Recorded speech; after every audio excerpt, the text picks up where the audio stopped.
કેશોદના આંબાવાડી વિસ્તારમાં 2 દિવસ પહેલા રાત્રિના ફરજ બજાવી રહેલ જીઆરડી જવાન ઉપર એક યુવક અને યુવતી દ્વારા હુમલો કરવાની ઘટના બની હતી, જેમાં પોલીસે હુમલો કરનાર બંને વિરુદ્ધ ફરજમાં રૂકાવટ સહિતની કલમ હેઠળ ગુનો નોંધી તપાસ હાથ ધરી છે।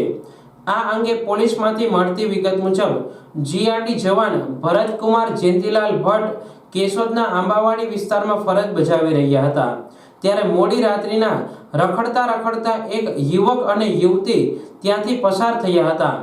આથી જીઆરડી જવાને ગલીમાં શું કરવા ગયા હતા તેવી પૂછપરછ કરી હતી।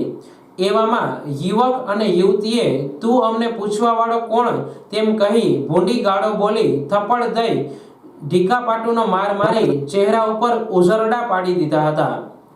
આથી ઈજા પામનાર જવાને હોસ્પિટલમાં સારવાર લઈ પોલીસમાં અરજી આપી હતી। આ ઘટના સીસીટીવીમાં કેદ થઈ હતી। આથી પોલીસે જવાનની અરજી અને જાહેરમાં થયેલ સીસીટીવી ફૂટેજના આધારે ગુંજનબેન ગુણાભાઈ ઘોડાસરા, સોહિલ ઉર્ફે બાબુભાઈ સીડા વિરુદ્ધ ફરજમાં રૂકાવટ સહિત જુદી જુદી કલમ હેઠળ ગુનો નોંધી તપાસ હાથ ધરી છે।